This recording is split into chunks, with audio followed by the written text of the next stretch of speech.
All right, this is slashff for spring 2021, week 5 of the LCS. The last time we did this was before the lock-in tournament, so we had very early predictions, and obviously there's been a lot of development since then, but even more so, we've had also, I guess, some drama, I suppose, in terms of NA solving NA issues. And usually, this stuff kind of like it usually happens during the off season, but it doesn't usually permeate into spring as much. That's interesting. This time it permeated all the way into spring. So I know you have a lot of talking points. Is there anything extraordinary particular you wanted to get to? Otherwise, I can start. Uh, Nothing in particular. We can. I got a hot take, and then I got little things I wrote down about All right. some of the Well, teams. then So, I can start. I want an apology for Mick Dig. All right. You betrayed our NA boys, Mick Dig. You said they were going to be in last place, and look where they're now. Second place in week 5. We have 1 week left before the regular season ends, and we didn't do any bets this time. But if we look at Team North American Mick Dignitas, they are in second place due to tiebreaker with TSM. Where's the apology for your NA boys, Mr. Will? hey, if you look at the team on paper, they still look like dog shit. But hey, that was one of my notes I wrote down. I can say that right now since we're on the topic of Dig. But yeah, Dig had some major steals with Saligo and Fake God. They're actually like outperforming really like insanely well. Like Saligo's actually doesn't look like he did when he's on 100 Thieves. I don't know if that's just a new system or something that's going on in the background. They're just letting them kind of like play and do what they need to do. But yeah, Saligo's kind of holding his own. He's not doing his classic like pick counter pick and go down like 10 CS with no prio. But yeah, I still think that team is gonna have a problem because I think Dardoch realistically like, isn't really good. Like he's serviceable for what they're doing right now. But man, he one they need to stop picking him Skarner because he just feels useless on Skarner. But I think if that team actually has like if they had Jose Diota, imagine how good they would be right now. But Yeah, I mean, behind the scenes, Dardoch is good. it's But it's weird because it seems like they all play for Dardoch, and I know a lot of people are saying like, "Oh, Dardoch's like really core to this team," and maybe so. But I don't think Dardoch has looked like he hasn't looked insane. You know what I mean? Like, he's looked like a like bottom half jungler to me. Like he just like I know he's doing like his a bunch of different champs and stuff, but he's like looked like on the champs like Skarner, he's just looked worthless.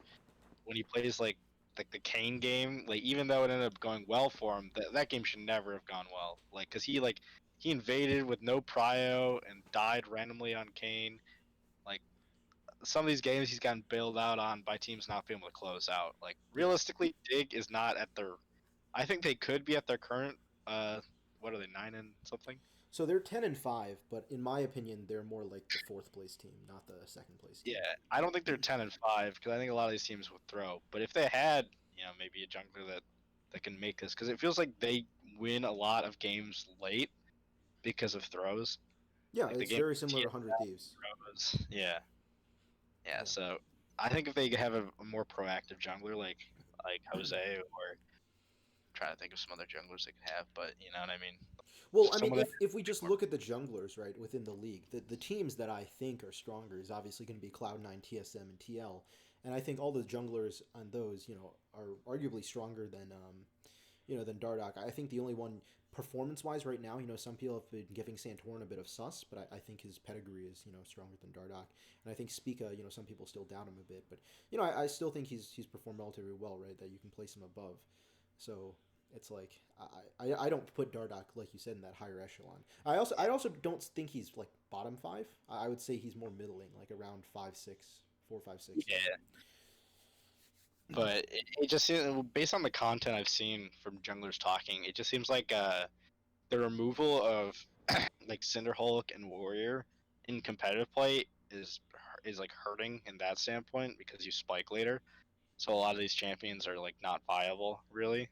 You can't play these kind of like early skirmishers. That's why champs like Skarner and Olaf and Udyr are so high prio. You just play a bunch of fast clearing like kind of like tankier picks and yeah. Yeah. But Okay, well, as far as McDig, like I said, I have them.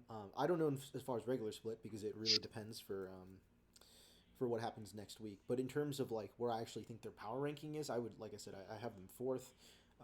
I think in the first round of playoffs, if like a TSM or TL ends up staying lower and they end up drawing like a TSM or TL if they're not still like number one or number two, I think Dig kind of gets screwed. And in many ways that's actually kind of unlucky that they ended up so high. But if they end up getting 100 Thieves, EG or Immortals, if Immortals climbs over EG, then I think Dignitas can actually pass through to semis. It's one of those scenarios. I consider them very similar to 100 Thieves, but I've seen Dig win more early games than 100 Thieves, and EG is just a big int right now who is slightly stronger than Immortals. So, yeah, I mean, well, we don't have much else to compare to, right? So, yeah. All right, well, so why don't you go next? We hit on Mick Dignitas. They're stronger than either of us predicted, and I'm giving you guys shit for this, but I still put them eighth, right? Because I said out of the kind of the bottom of the barrel teams, I felt that they had a stronger bot lane than GGS and Immortals, and they had a bit more stable parts with a bit more experience. That was my only bet for them. Yeah, it turned out well. It turned out a bit too well because I thought they would only be in eighth place, but so be it. All right, what do you? What's one of your talking points that you have? 'Cause I have I another thing. just want to go down my list. The first one is about 100 Thieves. I personally think I don't know if I have written down that somebody's overrated, but I don't think overrated is the term that I want to use because I think he's a good player. The problem is everyone hypes him up as this god. You just wait till he gets good players. You wait till he gets a good team, and I just feel like I haven't seen anything really that has shown me like Sunday is like this like amazing like this player that deserves uh, all the praise he gets. Because like he definitely like plays well enough. Like he's definitely a top laner in NA if that's saying much. But I don't know. I just don't see What do you think of this concept of who's the best mid laner Someday has played with in NA? the best mid he's played with. Yeah, Yeah, I don't who is his old mid laners Ryu, besides Ryu. Soligo, That Huhi, Demonte, and yeah, that's it, right? yeah. Realistically, Demonte's his best mid, Yeah. So but Demonte shouldn't be best anyways. But I yeah, do think no, I agree with you. Like obviously you can't put Someday on a pedestal, but I mean when you give him the litmus test of like you know how usually how well a team's like I find that teams to play better toward top lane and like show how good of a top laner someone is, either need really strong bot, which showcases like when their bot lanes have been good, in certain eras, such as very early on in like 2018 when Cody was good with Afro, but later on, right, like if they wanted to have weaker bot side. And have top lane show through. I feel like you also need strong mid in that instance, and I think that's one of the reasons. Like I often use that litmus test to say like it's hard for me to ever put too much like weight on his shoulders, So I'm not gonna instantly give him the benefit of the doubt and say he's above the people who I think have performed better. But at the same time, it's one of those scenarios, right, where you have so much context with like, how long he's been playing with certain players and who the best players he's played with are. It kind of gives a bit of difficulty in analysis, yeah. right? It's not like a top focused meta, obviously, because Yeah. it's all about bot lane mostly and mid. But like you could still like Alfari, you can clearly see that he is like worth what he people Yes, say he is worth absolutely. because like he's playing like he played Nar into a counter matchup, was up CS, was pushing lane. Like you could see signs of this life and stuff like that. Like someday it just seems like he never has those kind of things. He always just has he doesn't mess up. Like Yeah. that's like his thing. But it's like less of like an impact doesn't mess up and kind of just like a I don't know. He just doesn't feel as existent as other players do. But Yeah, for me right now, I would say I definitely feel like the prediction for Alfari was good. Where like I thought he would be gapping most of the top laners, so he's number one for sure for me. He's had some performances where it was a bit more iffy, but just overall, like most people do that if they also like play to be a carry. Um, I think for me next is around Impact Hooney. I don't exactly know who I'd put over, mostly because Impact's on a really shitty team, but Hooney's also been playing well, so that's like the next threshold for me. After that, honestly, it's probably like Fake God slash Someday. You know, like I think, I still think I yeah, put Someday a little higher, yeah, for sure. just because of his safety. But I do like what I've been seeing from Fake God. It doesn't seem like he's scared. It seems like he's willing to take these fights and go for plays. I'd put Finn after that. Yeah. But speaking of impact and EG, my next point was just talking about how this EG roster, like, they looked like they were, gonna make me eat my words, and I thought so Peter too. was gonna make me just suck a fucking massive wang. But it just seems like they just shoot themselves in the foot every game. Jizuke with his leads, he just gets caught in sideways constantly. I know Double was pointing out on him and Medius were doing a co-stream pointing out how it just seems like every team, just like when they have nothing to do, they just go to Jizuke because they know he'll just push and die. And then in that game, in the last week, he missed. He either got chunked or he missed every team fight against Dig. He literally walked in and then he missed an R on a solo on Fake God solo, and then they had no R for the team fight, and then they ended up losing the team fight. And then he was walking up to Dragon Soul and then got chunked for half his HP. It just seems like Jizuke just does a he just is such an inter this season. And Sven randomly gets caught on the Heckram game. He stayed too long against Dig and got caught in River. And then when he was playing Mundo, he randomly got caught out like 2 or 3 times, thinking he was tankier than he was. And then Ignar just doesn't seem like the same player. It seems like he's not. I don't know what's happening with Ignar either, because he's all. It just seems like those 3 players are just getting constantly caught. It just seems like they're just keep shooting themselves in the foot every time that they have a strong lead. They end up throwing it by doing some dumb shit, or they like throw the game early, flip it early. I Yeah, don't I know. mean, I It's not so much. I mean, none of us predicted them particularly high, right? I Yeah. think I and Dan were the highest at fifth. You know, Michael has them exactly at sixth, and you had them at seventh. So I think we all kind of understood like EG would not contest into the top tier, and maybe we all were a bit like nervous, like you said during the tournament, to think that, oh shit, you know, Impact is actually quite strong. We should not have doubted him, and definitely was better than we thought. And I think that was more circumstance of the meta, because we saw Impact on picks like Renekton during the tournament, which, you know, you can actually put on a weak side carry and have them be impactful. And right now, even though AD carry is the most important role, in terms of competitive, in terms of like how the meta is because of team fights, it's not the most important role. I almost feel like in terms of skill level, I think a lot of AD carries you can get, if they're role players, can actually fit the bill if the pieces around them are good. Because what matters is how well your team can also play around the AD carry, right? And I think in the lock-in, the talent of the players was doing that well enough for Deftly, despite me not thinking Deftly is one of the top tier AD carries in the league. You know, I think team strength can certainly, much like a lot of previous metas, hide AD carry strength. But yeah, I mean, I think, you know, people might have overestimated him a bit off of that.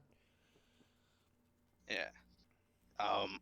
So my next one was this like talking about FlyQuest. It just seems like there's they just seem like they're not on the same page. It seems like when they're trying to get vision, it seems like Diamond goes in before everyone else is ready, or there's just not communication on which wave needs to be shoved. Because Diamond dies a lot, man. He dies a lot on his Is he road the new game. Kevin of LCS? Dude, yeah, he dies so much, and it just seems like Licorice just isn't playing the Licorice same. has been a bottom tier top laner. I will say that. I Like think he's looked like the Palafox has seventh or eighth shown top laner. signs that he is like a good player. That Palafox's Silas game, he was actually hard smurfing that game. He like Uh, uh yeah. I was just watching like all of his plays. He just knew what to do. He knew how to force things. And even though he didn't have the highest score, I think it was Johnson who ended up having the highest score. Like Palafox was hard Yeah. smurfing every No, time. I think Jose Dioto, Palafox, and Johnson are And good. Jose's I good. just think as a team they have not been playing well. And, you know, for some reason Licorice is part of that, which, you know, I'm surprised. I thought he would at least be more stable than I like thought he'd be the Palafox, Rock, right? like Yeah. hold him together. But it feels like Johnson, Palafox, and Jose Dioto have been quite good. And if they had a better support player, you know, they might be able to Yeah, climb up. because I don't think Diamond's inherently bad. I just don't know if this is like not Well, his meta or what's happening. according to Dan, their scrims were very good, and that is why Dan put them in fourth at the beginning of the season. But now his boy Diamond is taking a shit down his throat, and you should not have trusted scrim data. I told this to Dan after he made the prediction. I was like, you know, I respect that insider trading. You know, you're trying to do some trying to get a leg up, but I don't think scrims are always the best evaluator, you know, because especially with rookies, right? Whenever rookies scrim, they play so differently on stage. And if it is true how well they played in scrims with FlyQuest and how aggressive they played, that certainly to me doesn't show them being on the same page for like that kind of play style. Yeah, because it just seems like I expected what Immortals is doing right now to be happening from FlyQuest.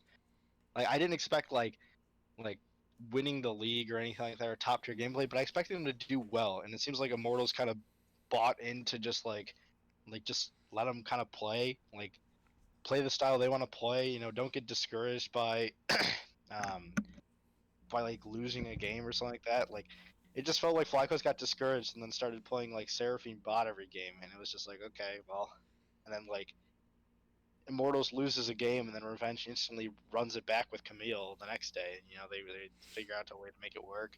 Yeah. Like in Raze and Johnson are kind of like the same thing in my head, where they both just play like scaling 80 carries Right. and But the not like Immortals bot lane is a lot more cohesive because they played in OPL together. You know, they brought Raze and Destiny together. yeah, Destiny kind of. Yeah, he's not great. You know, he was in the OG lineup that ended up 10th. I think Joey. Yeah, but even so, right? Having them together, you know, still establishing like the willingness to play as a team is good. Yeah. FlyQuest is the one that has Dreams on their bench, right? Or is that a They have Dreams in Academy. Yeah, so I hear a lot of EU players are saying that Dream should be played instead of Diamond. Yeah, it's interesting. Okay, yeah, well, we've hit on some smaller topics. I think we can address one of the larger things that happened earlier, you know, in the middle of the split is the whole owners and the import restriction lifting. You know, that's obviously the big thing that we have not yet spoken about in depth. At the time, we had some opinions, but, you know, it's been a few weeks.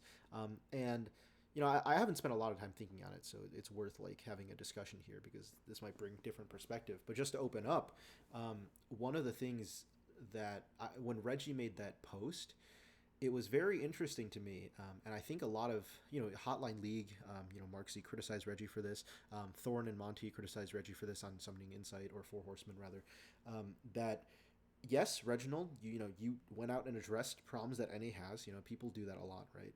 So I don't want to say that you did a bad job doing that, right? And it's accurate, but he never really drew the connection as to why, like, the solution was lifting import restriction, right? He kind of said, okay, here's the problem with NA, ... and then step 3, import as the solution. Like, lifting import restriction is the solution. He never really connected those 2 points, I felt. Do you feel that way? Like, I think that's like a big kind of question mark, right? It's like, if you can address these problems, but then you create the solution, you have to connect that solution as why that would fix the problem, you know? I don't think it ever happened. I think the best take that I've heard from this was a very simple take, and it was from someone that's not even in the league scene. It's actually NA Gen G's former GM, does now, but he like streams on Twitch and I watch his stuff. And he was just talking about, he has like an esports like 30-minute rundown that he talks about like random shit, and he was talking about the import rule drama, and he was just talking about how like if they just worked in the background, they probably could have gotten the import rule either lifted or found an agreement to make like 3 imports or 4 imports or something like that, or like 3 imports or something like that. And he was just talking about how it just seemed like the big 3, he's like, Steve was the only one that made a good decision, and he just shut the fuck up and didn't say. Yeah, and Steve got no backlash, even though we all know he would totally be okay with that, you know? Yeah, because all Steve said was, I'd be down to lift the import rule, and then that's all he said. But he's like, it just seemed like TSM and C9 both made mistakes because they just attacked their own fans and they attacked the players. So Jack went on the whole racism angle, which was very funny. But he stopped after a day. You know, he stopped after he realized a bad idea. Reggie went psycho. Funny. Reggie went psycho mode on Twitter. It was one of the most insane things I've ever seen. Like an owner of a company, right? I mean, you got to understand, this guy's a multimillionaire. Like, he's a company owner. And he's going out on Twitter and tweeting insane things like imports after, you know, minor. It shows this level of pettiness that I actually love. I love the drama behind it, but it does kind of, when you take an outside lens, it makes the scene look rather immature, right? These are our I owners, right? I thought that that was going to be the most psychotic thing that I could see on Twitter in like the esports scene until like last week when Thorin went on a scorched earth like rant about COD the CDL pros. It was like insane, dude. Did you see that? He was like a No, I mad didn't. rambling on Twitter for like it was an 8 hour like he was just going after everyone and their mom, making like jokes and making like things of them, and the jokes just weren't hitting. They were just really weird. It was just like, whatever. But yeah, like, but his take was just like, if Jack and Reggie. Andy Yeah. and Reggie and Steve, if they went to like FlyQuest and they said, hey, we should lift the import rule because like then it will make talent more available for like the lower teams like you guys, and they go to them and be like, there's less competition for these NA talent and stuff like that. He's like, and everything, and I know a lot of people talked about it. I know G-Bay did a whole like 3 video series, and he was talking about how fixing, and he brings up some good points, talking about how teams should like brand themselves around something, and he talked about like traditional sports, but he does make like there are some like things that are kind of things that he brings up in the video that are kind of like good in thought, but in practice, how are you going to do that? And realistically, I don't like disagree with what the owners are trying to do. They're trying to bring the salary of players down Right. and everything like that. But the spirit just feels kind of grubby in a way. It just feels like there's something. I'm honestly shocked that no team in LCS has like. See, like what I thought CLG should have done this offseason was just get an entire team of NA talent and just say we are like the NA org. You probably get a lot of fans, especially with this import rule thing. If one I'm of these surprised teams, Dignitas still hasn't done that yet. yeah, if one of these teams just said like, oh, we're not down for lifting the import rule, and they just said like we're the NA team, like, because like all these teams basically gave either a non-answer or like realistically, Dig in the background might want to lift the import rule. That's fine. But just from a business side, this is your moment to be like, we don't think you should lift the import rule. We're an entire NA team, baby. We're NA's team. You know how many fans they would probably have right now? Yeah. Like they already have a good amount of fans right now, but I don't know if they'll stick with the team. If they're start doing bad. But I feel like this is like the time they could have done things. But yeah, if they all could have just sat in the background and slowly pushed and not called their fans racist or gone on a rant about players. They're attacking the people that it doesn't matter. Why are Mm-hmm. you attacking your fans and the players?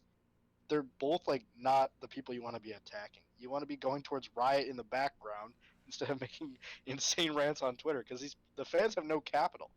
You think the fans would have like if this wasn't like a huge thing, if they didn't make this stuff on Twitter and public and so public and make it so like intense, it probably would have just gone over like most things do in the esports scene. And the esports in the rule would have been import rule would have been lifted, and then no one probably would have like been like, oh, like that sucks. But now it's become a whole thing, and people are like dying on the hill now for it, and it's like gonna be way harder to get the rule lifted. I think. Yeah, I mean, I'm sure Riot saw the backlash, so I mean, they might be a bit more apprehensive now. And like I said, they had more influence. Like you said, it was more influence behind the scenes, but everything's out in the open now. All the teams were asked. It could have been done a lot shadier. Well, for my money, I don't particularly care. But I did find the whole scenario very interesting. I do understand why certain people care because it is, there's a certain level of what people think is like region. And I do understand also because the idea is like Riot created like this region locked system. So lifting the import rule is inherently like against their creation. To play devil's advocate, I will say for the NA owners, a lot of people, EU, etc., will criticize it and say, well, you NA owners bought an NA like, or you knew what was coming, you knew these shortcomings, and you can't now expect a rule to come in that would favor your teams and hurt ours, right? And that's fair, right? I guess. But the thing is, like, any sort of rule or lack thereof a rule will be biased or unbiased toward a thing. Right now, the current rules are actually biased toward regions that have more talent and not toward the regions that have exorbitant money to bring them in, right? So I'm not saying that should necessarily be changed. I'm just saying that a bias will always exist because people have different advantages and disadvantages. So, to the fans that are angry, be empathetic at least to understand why the owners would want this type of thing. You don't have to agree with it, fight against it all you want if you dislike it, and then that's perfectly within your right. But, I don't think there's a need to hold some standard to say that they're trying to like cheat or in some way. I think every rule or lack thereof a rule inherently will hold advantage and disadvantages to different groups of people. So all right, that is one of the big topics of this split, pretty much, because, yeah, I mean, Twitter breakdowns and meltdowns occurred over this. So, why don't we move on to one of our lighter topics? Oh yeah, I was just saying one more thing. Like, yeah. it just seems like this problem is just kind of inherent to League because of like the player base and because of like the lack of success. Like, this hasn't been a thing in other, like, it's not a thing in CS:GO. It's not a thing in R6 and like all these other esports because it just seems like NA has the talent to compete. Like, and teams will like have like other players from other regions come over and like join a team, but it's like mostly NA, right? But the problem is like some of these teams like are basically all imports, right? Like TSM has one native player technically. Well, not technically, but you know what I They have mean? one, Like yeah, they have it's skieco. just Speaker. But it just seems like this is like an TL inherent has one, they have tactical. league. Yeah, but I Cloud9 don't has think blabber, you know. yeah, it's like the NA orgs aren't realizing that even if you can, in theory, just a question for you, like, because I've thought this over and I don't actually know the answer. Do you think that if a team brought a full import team, like, let's imagine the league became like basically all import teams, at least all the top teams were import teams. You think you think people are cheering for the org? You know, I can't like, say for other I people. feel like for the first couple of years it's gonna be hard, right? Because everyone's like, oh, this is like, it feels like, oh, if NA goes to Worlds, like it feels like oh, like that's our region, that's our team. But it's like if it's just a bunch of imported players, it's like, oh, that kind of feels, I don't know, it just feels like you just pick a team and you're kind of just cheering for whoever's doing Yeah, I mean, well. I'm the worst person to ask this because I don't actually cheer for teams. Like, um, I could never give you a perspective. I cheer against the fans that I hate, so that's the only thing I really care about. So, yeah. Well, yeah, because just like for me, it would just be like, I don't know, just imagine like an entire Korean team comes over and it's like C9's all Koreans. And it's like, well, would I rather cheer for C9 all Korean in the NA, which is a more boring region, or would I just like cheer for the team should I just cheer for Hanwha Life, who is like Deft and Chovy, and they're an all Korean team too. It's Yeah. like I don't feel like they're NA. Yeah. Like at least right now with what we have, even though the teams aren't full NA, there's still that feeling of it's North America. But Yeah, I mean, it obviously depends on how much they're able to outreach, right? Like, for example, the classic example is always that LMQ did a good job of doing this. yeah, So the thing is, like, obviously not all teams will be like that. So you're going to end up with a mixed bag. I think some teams will end up developing, like, a fan base, even if they were full import. But I think some teams wouldn't. I mean, like you said, we even see teams like Dignitas who have a full NA roster and haven't taken advantage of that, during this whole fiasco, right? So it just shows a lack of marketing ideas from these teams, which I find very strange, right? Because these orgs are already unprofitable. Wouldn't you want to scrape by every last opportunity you can to try to bring in fans for the future? I mean, you're already operating at a loss here. You're trying to plan for the future, so it makes very little sense to not try to market toward having an established fan base. I find that very strange. it's an interesting thing. I think if it ends up happening, you'll just have to wait to see. I think eventually teams will just like people will be like, yeah. But I think orgs just need to get better at uh, branding themselves instead of just having to like rely on what players they Player have, brand, yeah, because they yeah, don't have the region based thing to fall back on. Like it's like the Chicago Bears. It's like if you're from Chicago, you probably like the Bears. But like there's other teams that have like won fans over with stuff with like specific things. So yeah. Well, I guess before we move on, then the other point I can remember that I thought was that I don't even think this really solves any issues because for one, like hypothetically, yeah, like okay, so first off, I don't think you could even get like star talent like the entire Dom 1 roster because if your whole goal is to lower costs, you're not trying to target like insane value players actually. You're more so trying to get rookie talent that you didn't find in NA and you're finding elsewhere. Um, but let's pretend like, NA has an absorbent amount of money and they can just buy rosters like Dom 1. Unless like every org in NA did that, I still doubt that you would be able to. Well, one, so the problems you run across is like you have to have the money to attract this talent. You have to give them enough money that they would want to play in NA and prove that the environment is good enough that they can either maintain their skill level and not succumb to like NA lifestyle, others things like that. Two, their practice environment is worse, and so you need every team to commit to this. That way, to improve their practice environment, so that they could either do in houses to negate like ping disadvantage, etc. So you'd need the majority of the league to fund these like insane teams if you wanted to be world level competitive. And then even so, in a few years, when these players start struggling, they're not as good. You'd have to continue this process with the rookies from elsewhere. So yeah, in that long sense, maybe you can solve the issue. But like I said, I don't think you can convince these players in a cohesive effort with all the teams to get these players to come over. Nor do I think that was what their goal was in the first place, right? Because if your goal is lowering salaries, the reality of that is you're probably trying to target players that were rookies in these other regions that wouldn't make as much money being a rookie in these regions, right? So I don't see this as a solution. I just see it as a way for the teams to save money, which I understand, but it's not the solution that they're prescribing for NA's problems. It's Yeah, to me, it's 'cause very they're not clearly a money solution. I agree. They're not going to get the top tier talent that they would normally because now they like Ink Sword Art would have like come over if like we didn't have Even the money, you know. yeah, and we got Sword Art. Like Sword Art, I know he's been played well. I criticized him before our whole thing. I didn't say he would be awful, but I also don't think he was going to be insane. And Sword Art played better than I expected, but compared to other world class supports, I still think a lot of supports around the world are just stronger. And we paid 6 million for Sword Art.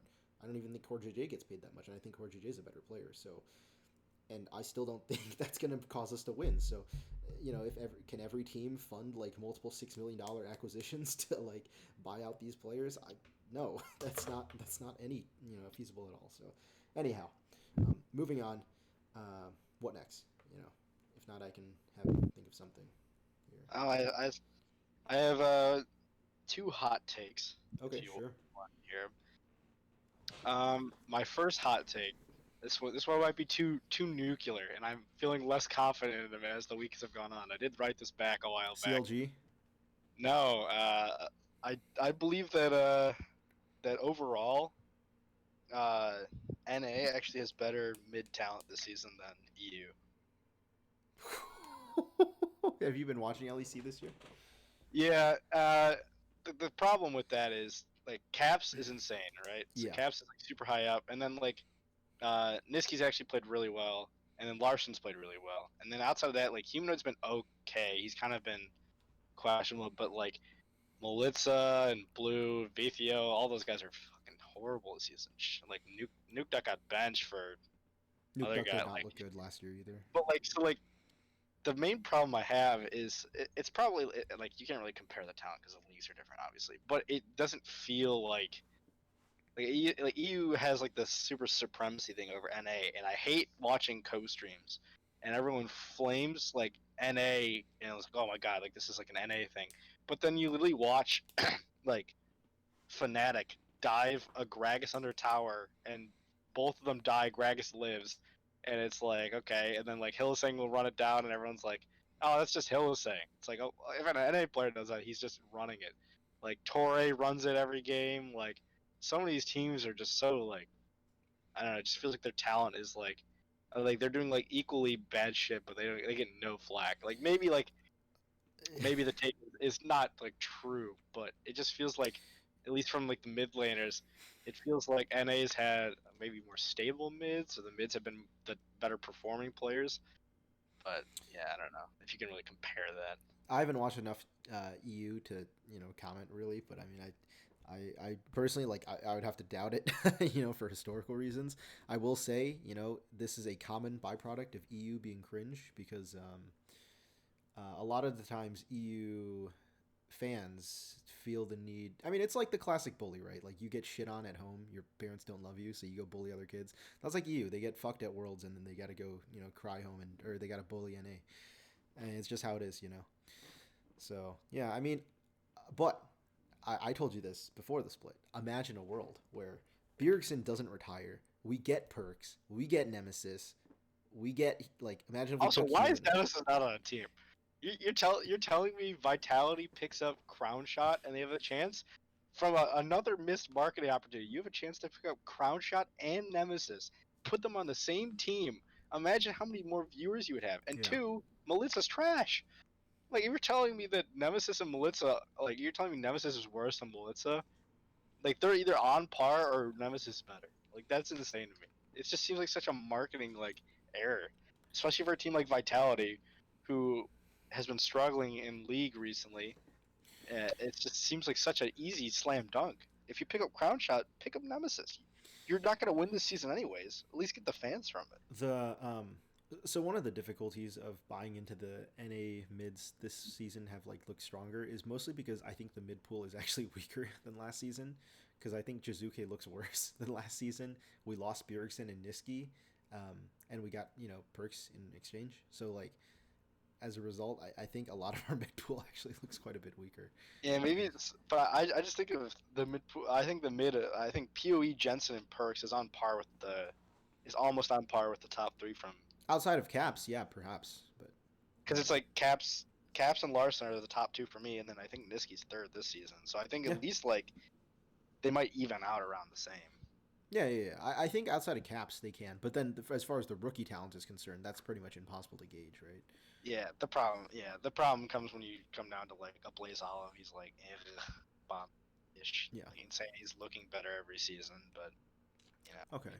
Well, so I'll bring one to the table. CLG, they're knocked out of playoffs now for spring, but drank the Kool-Aid again. yeah, I keep cheering for them because they're like the black sheep, and I just want them. So you put CLG at sixth, above EG and below FlyQuest. So your FlyQuest and CLG are quite appalling, to say the least. They lost you quite a bit of rank, but yeah, I mean, we all kind of put CLG decently high. We put them as the litmus test for the dig. They're looking better every week. They are, and their boss is really useless. Yeah, no, I mean, I think Wild Turtle's actually still decent, and I think that Turtle's fine. It's Smoothie who makes a lot of questionable points. Yeah, so I mean, I have hope for CLG in summer. I think in summer CLG will at least make playoffs. I think they'll at least be eighth. I think they'll climb at least one rank because one of FlyQuest, EG, or IMT will fall below them. One of those teams, and GG will stay below them. So I think CLG will at least make it to eighth by the end of summer. But I mean, that's not a great mark for for expectations. But it's better than ninth, I guess. Yeah. All right. Any more thoughts? I got one last hot take. Okay, sure. I think currently, as it sits right now, TL looks weak as hell on in the scope of an international basis. Sort of. I think TL right now, if there was MSI or if there was if Worlds was now, they would suck. What so about bad C9 though? What do you mean? Well, what do you think about C9 then? If you think TL is very, I think C9 is a way better team than TL right now. TL, their early game seems to be absolutely non-existent. It seems like they've regressed. It just seems like Jensen every season.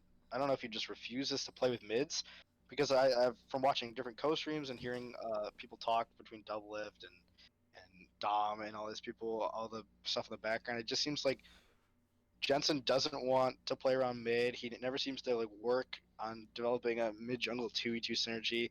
It just seems like every game they're getting bailed out on talent. Mm-hmm. They throw early games, or they have no early game, and then they kind of just win late game because they have better talent, and that's not going to work on an international scale. It just seems like all the players. A good point that was brought up on last co-stream, Dom's co-stream with I forgot who was on it. Oh, no, not Dom's. It was Medios and Double Lift. They were talking about how greedy TL is every game. It seems like Alfari refuses to like lose things and he'll TP back and kind of greed and die in some of these games. Tactical for sure is super greedy. He walked in last week into enemy rapper camp with no wards, and then just got picked for free because he refused to just give up the rappers. He saw that there's someone there, and then he just went to start farming the raptors, and then just died for free. And it just seems like same thing with like Jensen. Like it just seems like they're all getting bailed out right now, and it's just insane. And then Tactical was talking about his burnout, and he basically said the same shit Double F said, but since he's not Double F and he's not seen as like a leader, no one flames him for it, and he's been playing for the less time. But like I don't know, it just seems like they're getting bailed out by just straight talent. Yeah. So, I mean, how good do you think C9 would be then, I think internationally? Because C9 right internationally would perform. I don't know if they're that good either, but better than they're definitely more ahead than TL. The because problem with C9 is I I have a don't hard think time. Perks has been like good enough to face international mids, you know.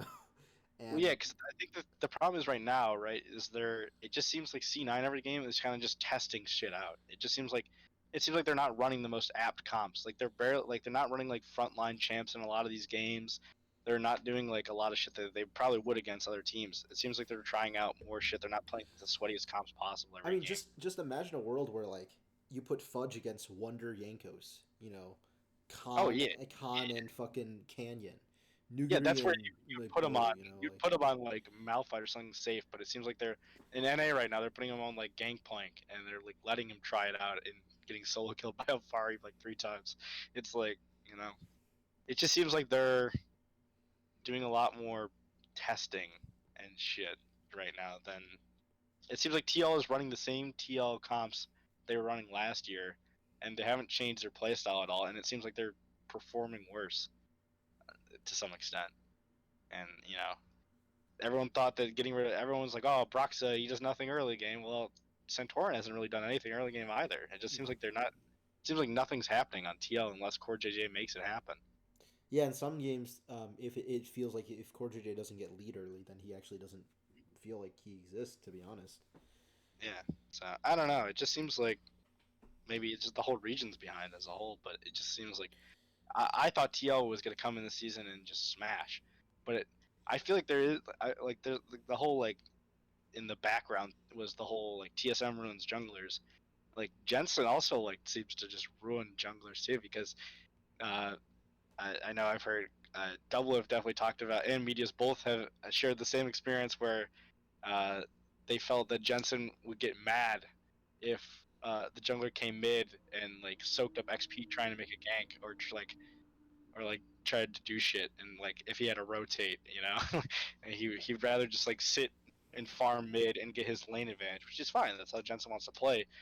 But it just seems like right now, like it's just impacting their early game so much, and it just seems I don't know.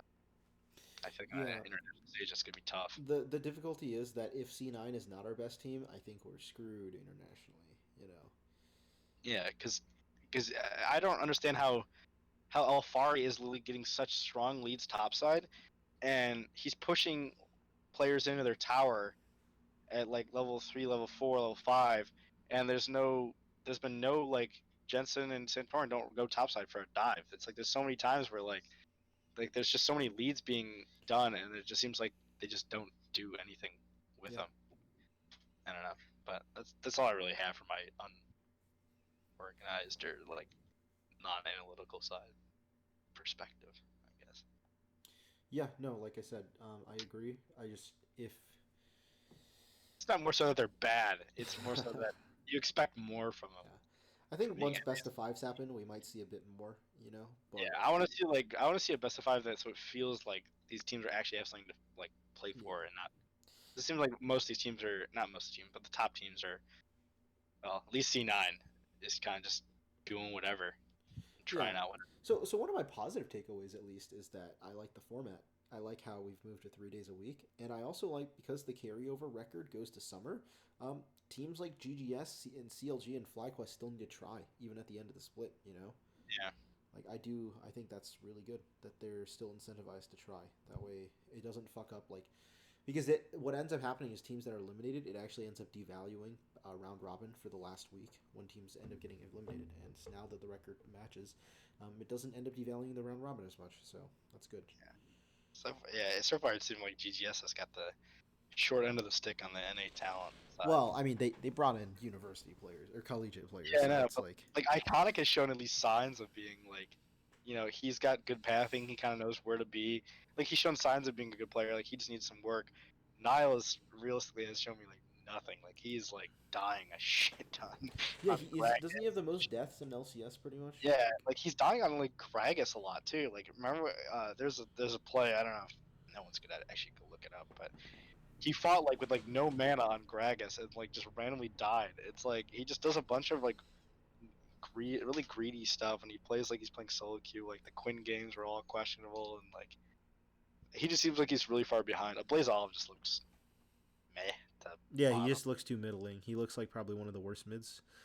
Yeah, he just looks like he can't do anything. Like I don't know, but yeah, GGS. I think Iconic actually has like a decent future if he gets the right support around him. I think GGS is actually a good supporting like org, obviously, as they helped make that team, that roster. That Like, 100 Thieves ended up ruining. yeah, that 100 Thieves tried to put in Ryoma. Just give Devontae Gallio a TF badge. Just let him play the stuff that he's good at. You He's don't not like gonna you don't you like wait. Ryoma? No, because I hate how they're using Devontae. You don't like the Devontae's Os boys? Yeah, no. I hate that they keep forcing Devontae onto like Ori and stuff. It's like that's not his champs. Let him play. The whole reason that GGS team was so well because they let him play Galio, they let him play TF, they let him play Echo, they let him roam around the map. He's totally fine sacking CS and sacking a lead mid to make plays, but they just like never used him in that capacity. They just keep making him play Ori, and then it's like okay, let's hope the team throws, and then they win a game off of people throwing late game. And now they're like struggling. They're like, let's bring in Ryoma, and it's like, well, it's the same problem. Like he's just a shitty mage player. Yeah, Ryoma did not look that impressive in this week when they subbed him in. So that's kind of a bummer for them. Yeah. That's what we got them. Okay. Well, I guess the last thing we covered how NA. This is a more for fun topic, so we already covered how NA's player base is kind of a problem.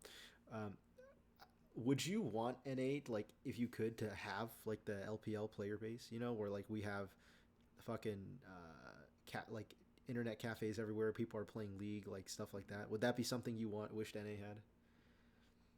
And we just have we have like 10 servers and like just billions of players. Like from the got standpoint stadiums. of if I'm going only from the competitive side and from like a spectator side, then yeah, I'd want to see like a high level talent being produced. But from me playing side, I'm like, no, because then we'll have a bunch of sweaty fucks beat the shit out of me every game. Because then you realize you're nothing. Because then when society compares themselves to you, they're gonna be like, "Oh, you're just a shitter." I'll be fucking like gold. Oh, I mean, I don't think it necessarily will change your skill level per se. Like, I don't think it would mean that you were lower on the Well, it scale. would inflate the player base if we had. Yeah, but I mean, that could also just mean there's also more bad players. You never know. Yeah, maybe. I don't know. I want to meet the worst player in China. There's a lot of bad players in China. No, I want to find the statistically worst player in China. I want to know why they're so bad. They must like not have like a hand. What would you give to have LCS located in Chicago? What would I give?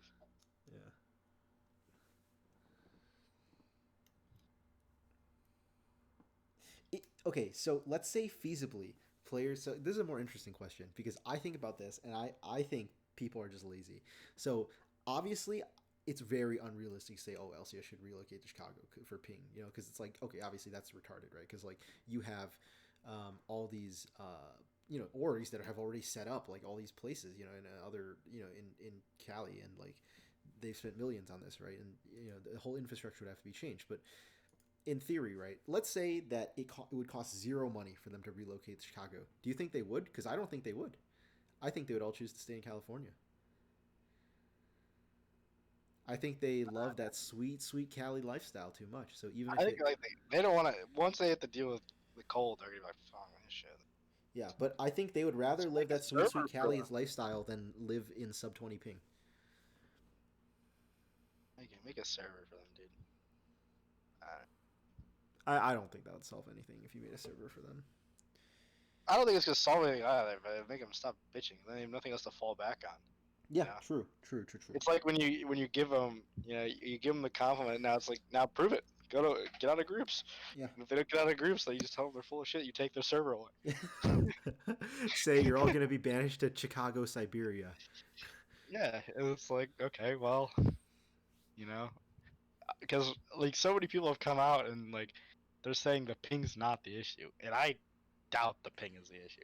I think ping's like part of the issue, but it's not the difference of like. I think ping keeps getting scapegoated, Yes. and I think if you change the ping, it's not gonna make everyone all of a sudden like, oh, we're insane, dude. Yeah, I think it has more to do with player base than ping, like talent development and player base. They have ways around ping. They could keep playing the in-houses, and stuff, but but it feels like people just didn't want to. It feels like there was a certain level of laziness.